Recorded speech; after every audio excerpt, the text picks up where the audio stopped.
You just have to flood a country's public square with enough raw sewage. And if anybody is lying here, Senator, it is you. Once they lose trust in their leaders, in mainstream media, in political institutions, in each other, in the possibility of truth, the game's won.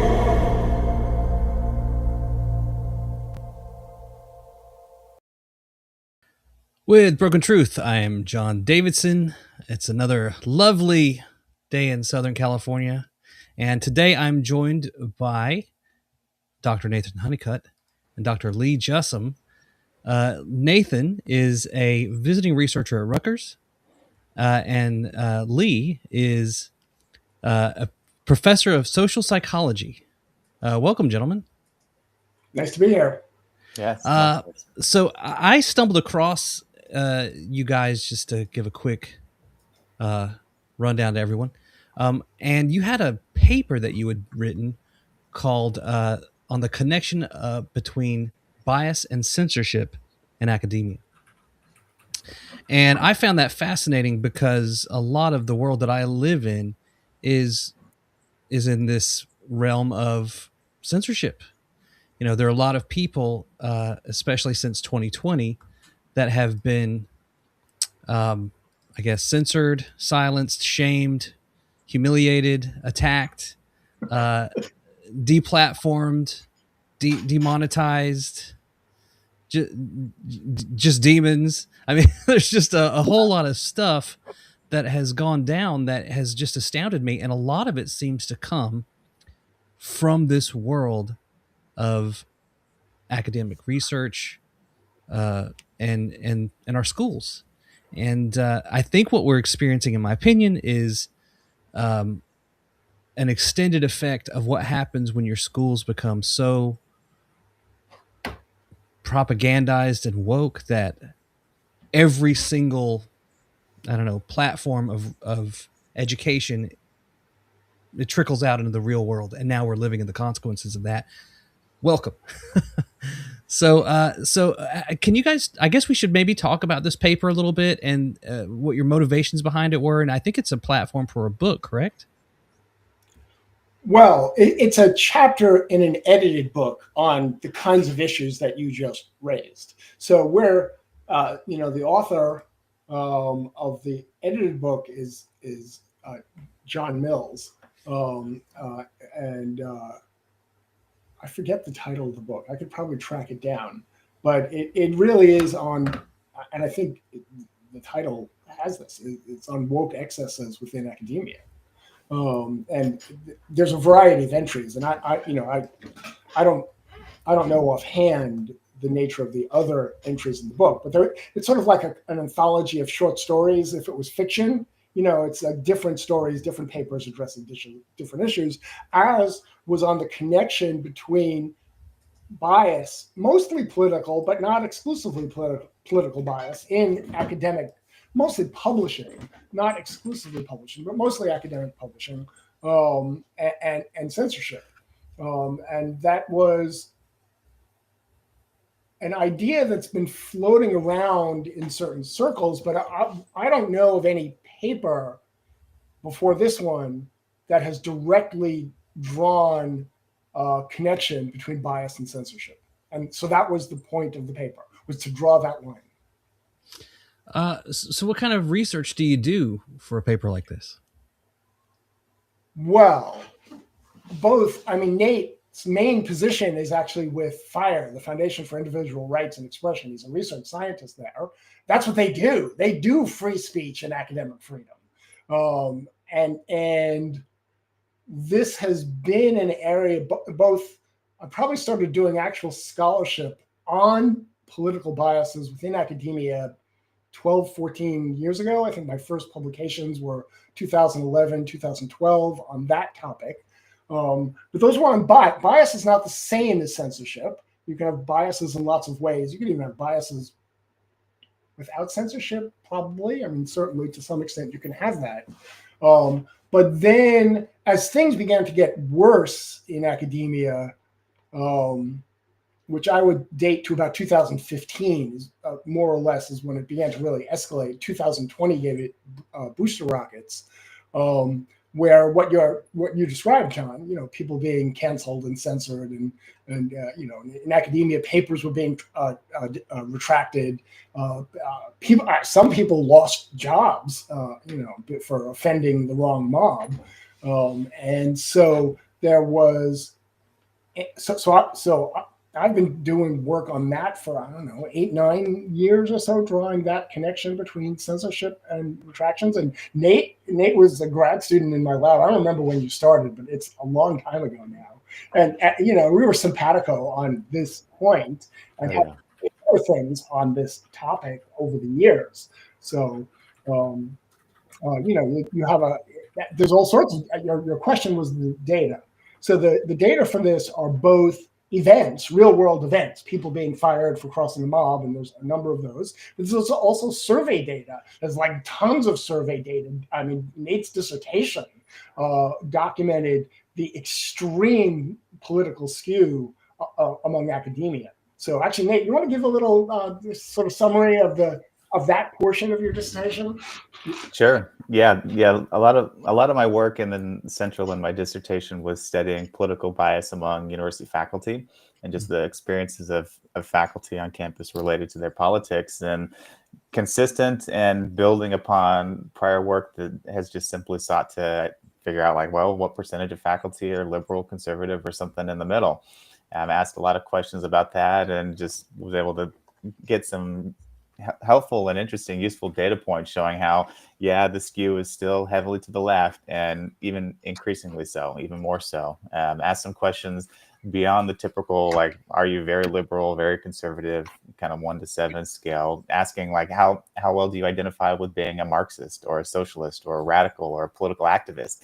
And upwards of 40% of the faculty identified with these groups. So it's not just that the academy skews left, it has for a very long time, but it's massively and kind of really towards the fringes. And then I also surveyed, as a part of the dissertation, grad students, and the skews we saw among faculty were there and larger with grad students.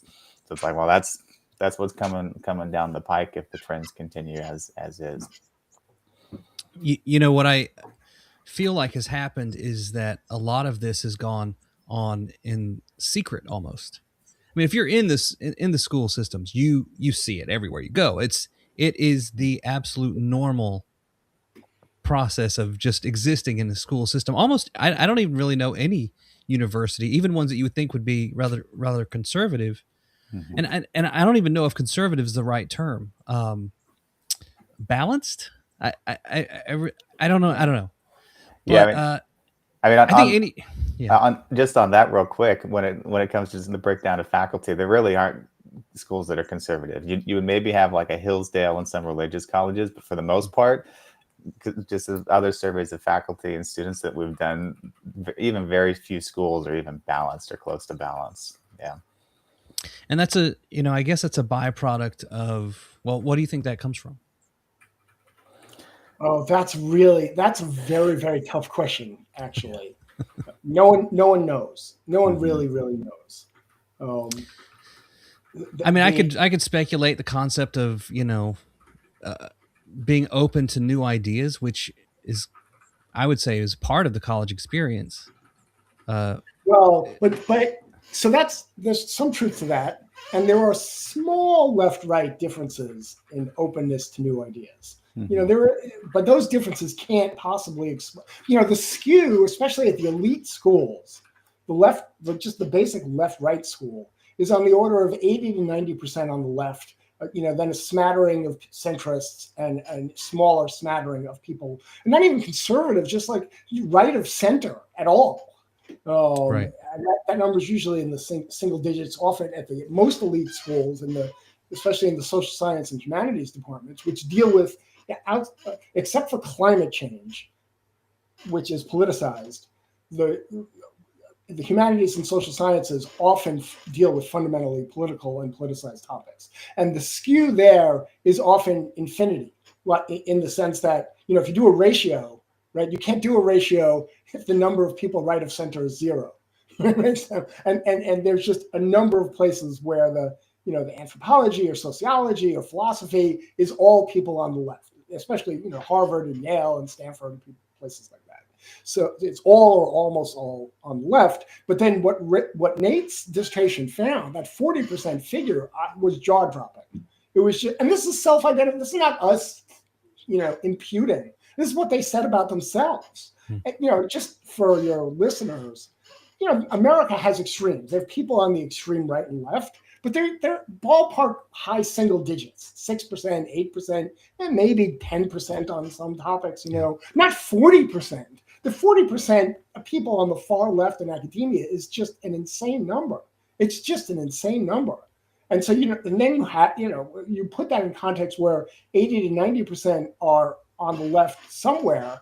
You have a lot of people who are basically cowed into silence, or who tacitly agree with the goals of the activists.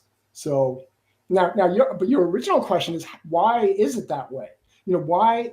So there's probably some level, there's some good reasons to believe there's some old-fashioned political discrimination going on. There's high levels of endorsement of political discrimination in surveys.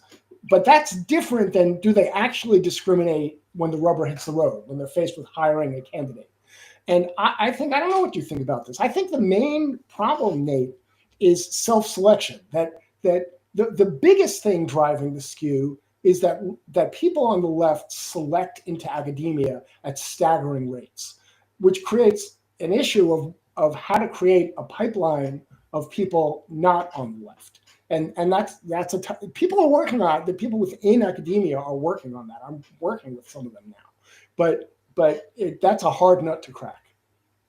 Yeah, I'd say the different perspectives I've heard is people on the right say, like, the reason there's no conservatives, it's entirely because of discrimination. And people who are far on the left say, no, the reason there's no conservatives is because they're dumb and not interested in higher ed. And then the self-selection stuff is in the middle. And I think the dumb and unintelligent stuff, that's just, no one would make a similar argument about the underrepresentation of any other group in higher ed. That it would be extremely offensive to make that argument. I think I lean towards self-selection, but with political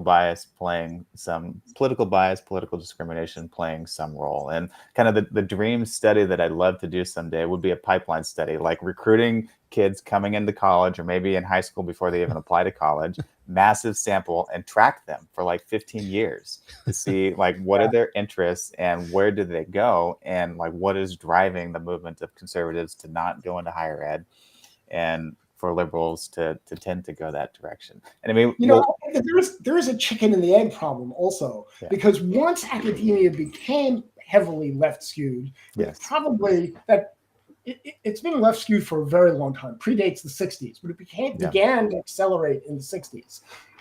Then it becomes, reasonably widely known that academia is like not particularly friendly to people on the right. And so if you are on the right and you are possibly interested in academia, then you discover this. It's like, well, maybe this really isn't the place for me. That's like, so there's self-selecting. I mean, there's self-selection.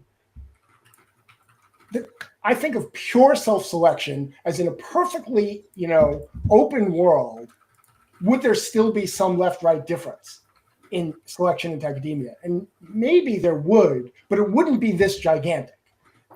And so then there's this kind of self-selection because people know they're walking into a hostile environment. And who wants a hot career in a hostile environment? Yeah. The California teachers unions have sort of held the state hostage, and they have been sort of pushing these Marxist ideologies on children. And the ones pushing this were educated in this system that came from the universities. So it is very strange. I mean, you can look back and say, well, there was Chinese influence with these Confucius centers that popped up all over.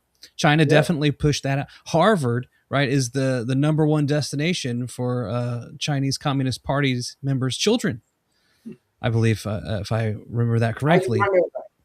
Yeah. And it's like a system that regurgitates and eats itself, and it just continues to grow. Obviously, a union typically lures in more left-leaning teachers, just by its very nature. But I don't know. How do we fix this? How do we put brakes on this, or at least I mean, do conservatives have to be considered a protected minority? Well, I don't. You can answer that, Nate. I could speculate. Yeah, I could speculate too. I have a couple things that are coming to mind, and one comment goes back to something, John, you mentioned a little bit earlier. I mean, when it comes to comparing conservatives to other groups that are typically considered underrepresented in the academy, conservatives are actually the most underrepresented. They're more underrepresented than blacks, than Hispanics, than women. And there might be some disciplinary differences there. Protected group, I'd have to think about that for a minute, because I mean, when people have asked me, like, well, do you support affirmative action for conservatives? I say no. And in large part because if you force conservatives into higher ed, it's going to be met with so much resistance that nothing productive is going to happen. Right. But back to something that you were asking about earlier, which I think could play into a potential solution. You're saying like a lot of people seem like they don't recognize what's happening within higher ed. And I do agree with that. I do think it's changing a little bit. What I've been doing over the last year and a half, almost 2 years, is I've been asking in nationally representative samples of Americans, how much confidence do you have in higher education? And we've seen in Gallup's numbers, and then the numbers I've been getting, that's been dropping pretty steadily, especially among Republicans and conservatives. It's also started to drop a little among Democrats. But what I did in some later surveys is I added a couple other questions asking the Americans in the sample to, estimate what percentage of faculty do you think are liberal, conservative, or something else? And Americans wildly underestimate how many, like what the ratio is. They do lean towards thinking like, yes, most faculty are probably Democrats and Republicans not as many, but they still think about 30% of faculty are conservative. Even Republicans think that nearly 1 in 4 faculty are conservative. And it's like, no, it's 1 in 10.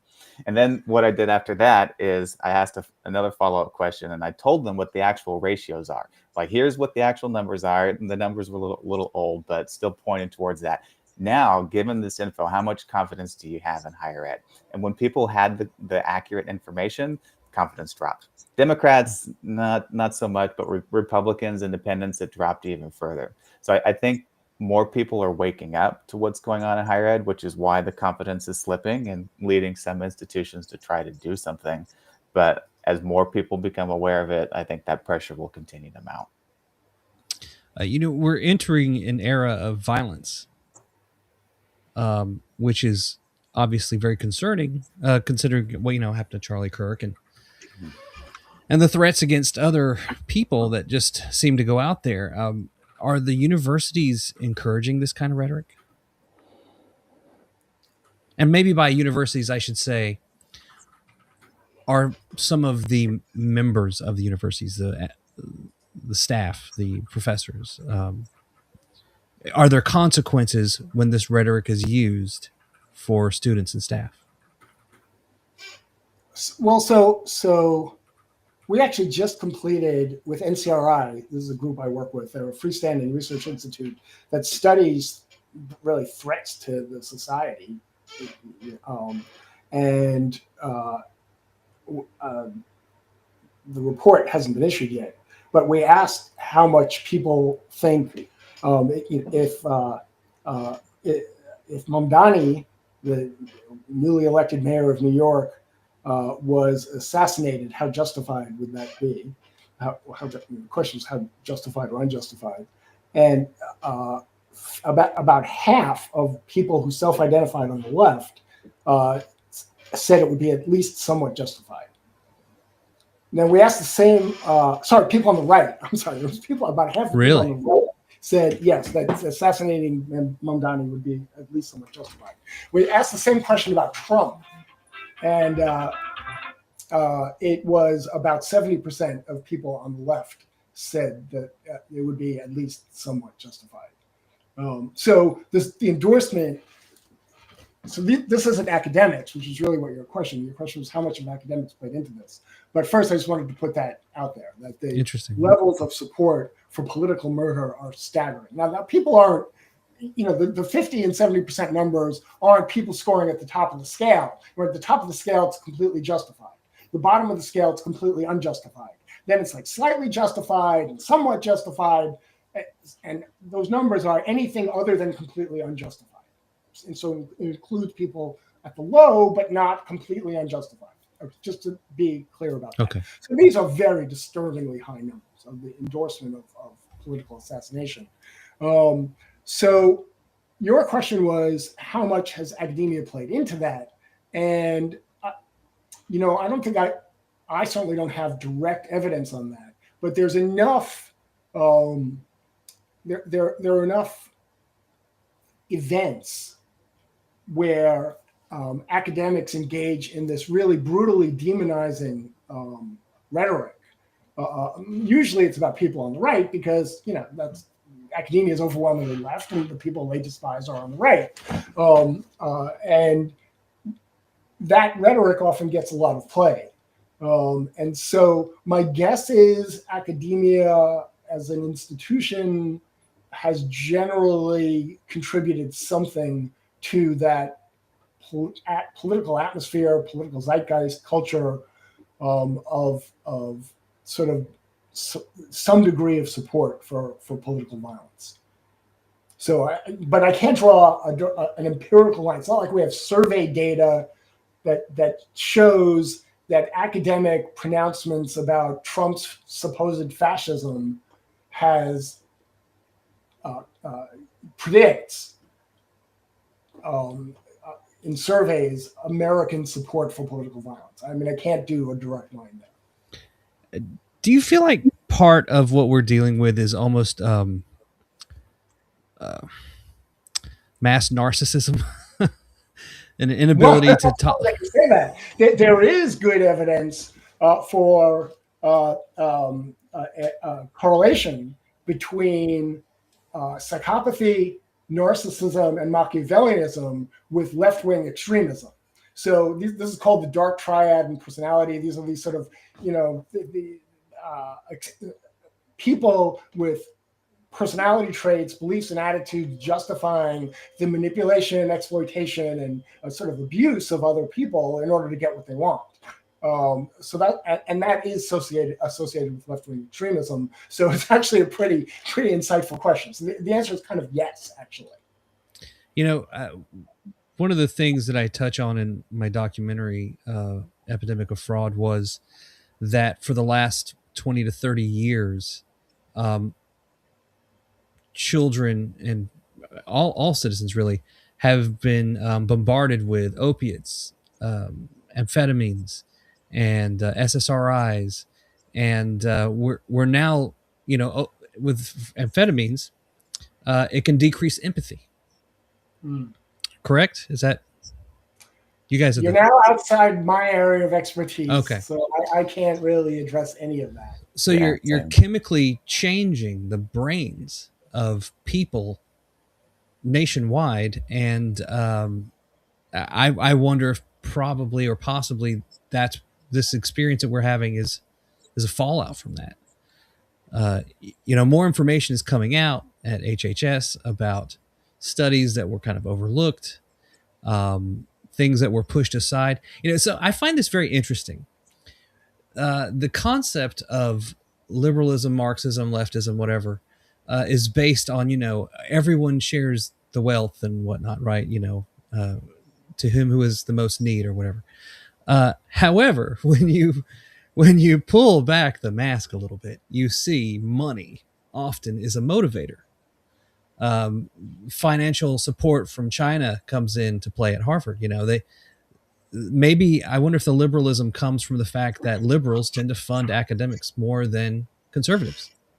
When there are cuts at the university, at Rutgers, for example, who does it come from? The leftists or the conservatives?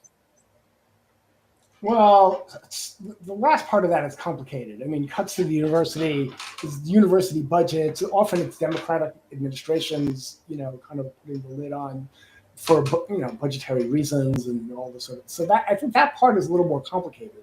But Nate and I have a paper that came out, I think it was last year, finding that foreign funding of American universities is associated with, predicts corrosion of norms around speech and academic freedom.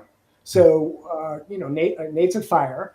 We connect in this paper. We connected Department of Education data on foreign funding of universities with the FIRE data on cancellation attacks and firings of people for speech violations. And the more money the universities received from either Islamic or authoritarian regimes, the worse was their record on speech and academic freedom, and the worse their record was on anti-Semitism as well. So, so there is pretty good. We think that's pretty good. Now there is we only had, again, I want to be clear. These were correlations. It's possible that. So one possibility is that the foreign money was actually actively corrupting universities. That's absolutely possible. Another possibility is that already corrupt universities are particularly good at getting money from those. That's those probably sources. more accurate. Yeah. Yeah, right. We couldn't distinguish between those causal explanations, but something nasty is going on somewhere. Are you tracking what's happening in the United Kingdom with arrests for social media posts? Wait. So, Nate, do you want to tell the story about the guy in Texas that for Facebook posts? I know you're asking about the UK, but what's relevant is that this was a very UK. Greg Lukianoff had a whole essay on that guy who posted on. Oh yeah. Yeah. And I'm thinking you probably know that better than I do. I could probably track it down. But a guy was arrested for a Facebook post. And it didn't. I mean, if a Facebook post was like, okay, everybody murder John Davidson, and let's get him tomorrow night, and I'm organizing it. Well, you could be arrested for that. But this was not remotely. It was some political statement. I don't even remember what it was. And the guy spent 37 days in jail. Wow. Mm-hmm. In Texas. In Texas, yes. Wow. Which is very UK-like. That's why I'm answering your question about the UK, because the UK has a zillion stories like that. This was the first one I had ever seen in the States. Well, actually, Douglas Mackey, do you guys know his story? He was the Florida man that did the meme in 2016 that said, hey, everyone, you can vote online. No need to go to the polls. Just use your phone and text Hillary to, whatever. It was hilarious. And he got arrested, thrown in jail, convicted. Wow. So, I mean, granted, that's messing with elections a little bit. However, if people fall for that, maybe we don't want them voting to begin with. They shouldn't be driving the ship. I shouldn't say that. But yeah, Nate, do you want to follow up with the Texas guy a little bit? Sure. And Lee, if I'm thinking of the same case you are, it's Larry Bouchard, and he's actually in Tennessee, close cousin to Texas. Sorry. So that's okay. Yeah, really interesting story. He posted some memes after Charlie Kirk's assassination, and without getting too into the weeds on what he was posting, just some people took what he was posting as like a veiled threat against some of the local public schools, when the memes that he was posting were old memes from a school that had a similar name but was in a completely different state. And so some cops paid him a visit and just kind of checking in on him. Nothing happened. And then, like, in the middle of the night, cops showed up again and arrested him. And he spent over a month in jail. he missed his granddaughter being born. He lost his job, and just a variety of other things. And I mean, ultimately, I think part of the reason that he got out is because people started to hear about it and just recognize that the sheriff's case against him was pretty weak. But yeah, I mean, he posted memes and was arrested for it. And so Elon has a policy now where he supposedly will defend people who are fired or punished for their social media posts, as long as it doesn't threaten violence or something like that. I think one of the most notable cases was the girl Gina Carano, who was in the one of those Star Wars shows on Disney. She was fired, and because she made a post on social media, and Disney didn't like it, and it was political. So when the other cast members from the same show are political online, there was no ramification. But because she was conservative, Disney had to get rid of her. I used to work with Disney. I can tell you there's bias there. And I have a friend who worked there who told me at one point he had been there for a couple of years. And then about, 3-4 years ago, HR started transitioning employees to only minorities. And you may have seen James O'Keefe. He's done a story with Disney HR people officially stating that, they won't hire people unless they were diverse enough. They had a black candidate for a job, but he wasn't black enough. That's what they said in the undercover video. It's just amazing. But my friend who was there said to me, he goes, I was in the room one day and a guy came in, we were hanging out, and he goes, oh, so you're the token white guy. And he was all that's left. And he's no longer there now. And that's really an issue with Hollywood, is that it became a propaganda tool as opposed to an entertainment tool. And I think you can see how the nation feels about that when you look at a movie like Maverick that came out. And I almost feel like the people at Universal were upset that it was so successful, because people were just glad to see a Hollywood icon fly around and, kick people and punch people and blow them up in airplanes and not have a gay tranny scene where he, makes out with an Eskimo or something. You know what I mean? Like, it was just fun. It was just entertainment. When did that go away? Well, look, Tom Cruise still makes those movies. He does. And they're really good. The Mission Impossible movies are great. The follow up to what was the flyer movie? Oh, you would know it if I remembered the name, but I don't.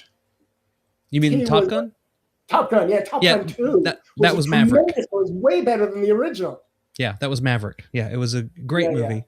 Yeah. And yeah, that's so I mean, there's clearly desire for it. Hollywood is dead because of it. They're struggling, but they're just not creating the content that people want to watch. Yeah. And when it comes back and ties into academia, when the news media doesn't report the things that are going on in your universities, when they look the other way, it allows it to fester. But an interesting thing is happening where you have podcasts like this. You've got a lot of independent media out there now, and some of it struggles for accuracy. And, there's a lot of infighting in that world. Everybody's desperate for donations and things like that, because another form of censorship is the denial of advertising revenue. My friends at worldtribune.com, they're considered to be a little more conservative. Their revenue and generated traffic has just fallen off a cliff. And part of that comes from an unusual thing that I discovered, is that server administrators for websites have created ban and block lists and shadow ban lists.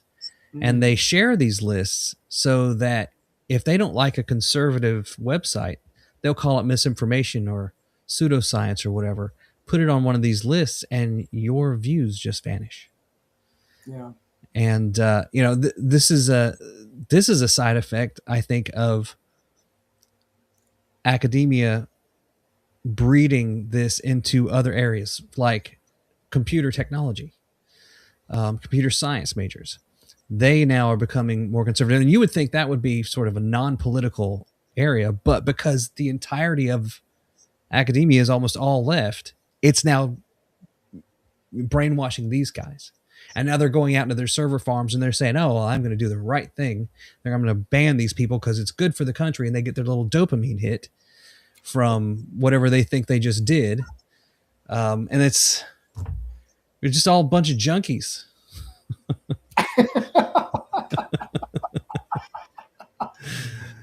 So you guys are the smart ones here. How do we fix it?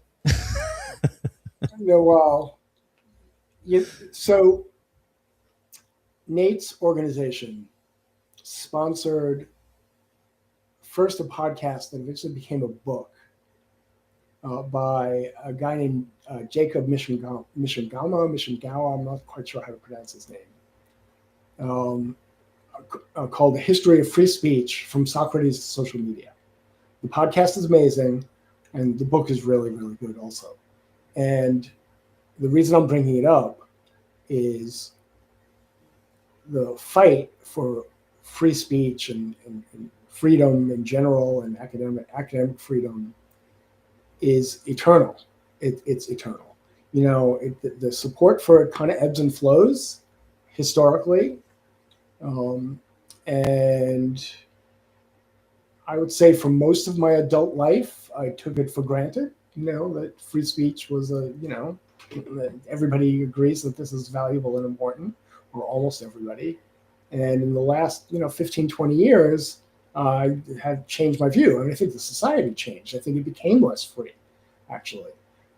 So the fight is eternal. The fight is eternal. The right is not immune to this. I mean, the right has its own kind of ugly history of endorsing censorship and stuff. It was heavily oriented towards evolution and pornography and all sorts of stuff in maybe the 70s, 80s, and 90s. But more recently, both the Trump administration and certain, elected Republican officials in various states have lobbied, sometimes successfully, to get faculty fired for, kind of glorifying Charlie Kirk's murder, which, all right, I don't think that's a good idea, but it's absolutely protected speech. Right. I dislike it immensely. And I don't necessarily think shame for encouraging violence is necessarily a bad thing, but but firing people goes, kind of crosses the line for me. So I guess we're not going to fix this in an hour. No, we're not going to fix it. Yeah, unfortunately not. In some ways, part of the answer though are things like this podcast. Is raising people's awareness about the depth and severity of the problem. Most people, most of the time, I think actually are freedom loving. If you get them in the wrong way, they'll say and actually may support things that are corrosive to it. But I think I have a reasonable faith that most people really around the world, but especially in the United States, when push comes to shove, will support things that protect people's freedoms. Mm-hmm. And a lot of it, and you kind of alluded to this earlier, John, was that it went on under the radar, that people just weren't aware how much this stuff was going on. So the first step, not the last step, but a beginning is to raise people's awareness of the depth of the problem. And so part of the solution are very much things like this podcast and our paper. Yeah. That inspired you to invite us. Yeah. It was so rare to see any sort of self, analysis from academics on themselves, honest academics, that's why I think I described you guys as unicorns in our first emailer. It's I think that dialogue definitely helps, but the problem too is that as I have discovered, a lot of what we were told about our history turns out to have been a lie. So our society is having to adapt to a tremendous amount of uncomfortable information Yeah. that is changing our perspective of our country. And, as we transition, people are going to get mad on both sides. I mean, we're learning about all the crazy military experiments on citizens, releasing bacteria over San Francisco to see if it would make people sick and die. Wait, I don't know that story. Oh, I've got a whole map of unethical human experiments in the history of the United States. I can share with you. Yeah. I'd send that, when this is done, if you would send that to us. Well, because it just was astounding to me that we did this. They were experimenting with babies and radiation exposure in the 50s, 60s. There's just a lot of, they were releasing biological weapons from a rooftop in St. Louis, I think, Missouri. I mean, just we are lab rats, and we have been for a very long time. COVID, I think, maybe was I don't know, a keystone event, right? To wake people up and have them start asking questions. For me, I kind of broke out of the matrix when I saw Zero Hedge get censored in 2020. It doesn't mean so it's a news reporting website. Sort of a, I don't know, maybe conservative, I don't know what you call it, but more of a financial website. And they were reporting on things out of China that were happening, and Twitter completely blocked their account. Yeah. And I understand they might not have liked their opinions, but that to me was a huge red flag that something strange was going on. Oh, well, the social media response, the sort of censorious social media response at the height of COVID is now well documented. I mean, that's, I don't know this particular story, but there was basically collusion between the Biden administration and the big social media companies, right, to suppress certain kinds of claims and beliefs about COVID, some of which have either been vindicated or have gone from, no, that's absurd and it's just pure racist slop, to, well, like, maybe that's actually the case, such as the origin in the Wuhan lab, right. Which, there's some people who believe that very strongly. There is a fair amount of evidence to support that, but there are other people who have similarly credible evidence saying, well, the evidence doesn't really support it. And that's from my outlook. I'm not a medical guy. I can't really easily evaluate the nature of that evidence, but the idea that any of it should ever have been suppressed is just really, it's offensive, not just like morally offensive. It's offensive to, how I believe America should be operating, which is you let these ideas out there and you debate them. Well, it's like I said. I mean, it's difficult for people to handle this information. Yeah. There is a point where if you tell someone too much information, they break down. When your entire social perception of the world is revealed to be a horrible lie, and that people like Fauci, who you loved and left a space for at the dinner table at the holidays, when he turns out, oh wait, he was lying to us. He was going to the CIA. He was covering up the gain of function research they were doing. What? I mean, these are all things that we know. There's a lot worse stuff out there. I do FOIA requests all the time, and I keep catching the Department of Defense hiding information that is frankly frightening about a lot of this stuff. So I don't need to get into all that, but we're on one hand, we're trying to keep the nation together, but on the other hand, the truth is coming out, and we're going to need people like the two of you to continue to do your analysis in as unbiased a way as possible, because the truth tellers are going to be the ones that they're going to go to for information to help navigate. Yeah, well, especially in almost any non-totalitarian society, censorship is dramatically ineffective because so the one issue is it bad on its merits, and almost always it is, but attempts at censorship almost always backfire because any idea, even completely repulsive, completely wrong ideas will find an audience, and then those promoting those ideas can use the censorship as an argument for why they're really onto something. If we weren't onto something, why would they have to censor us? And so it's in addition to it being morally and politically offensive, it's not just ineffective, it's counterproductive. Right. Yeah. Absolutely. Well, gentlemen, we're almost up for an hour, but is there anything else you'd like to add? How can we help you? How can we follow you?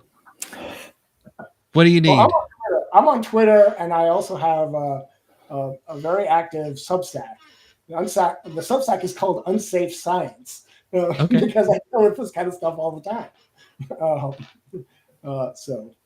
Yeah, I will say for even the stuff that I'm doing, like Lee's Substack and Twitter, like he and I collaborate on so much that, especially within this domain, that if we're working on something, it's going to show up there. Excellent. Well, I'll make sure that's in the article that goes with our Broken Truth TV podcast. And if there's nothing else, gentlemen, thank you for taking your time on a Friday afternoon to meet with me. I'm letting you out just in time to make it to happy hour. So, all right. Thank you, John. Thanks for thank having you, us, boy. John. Take care. Bye, Dave.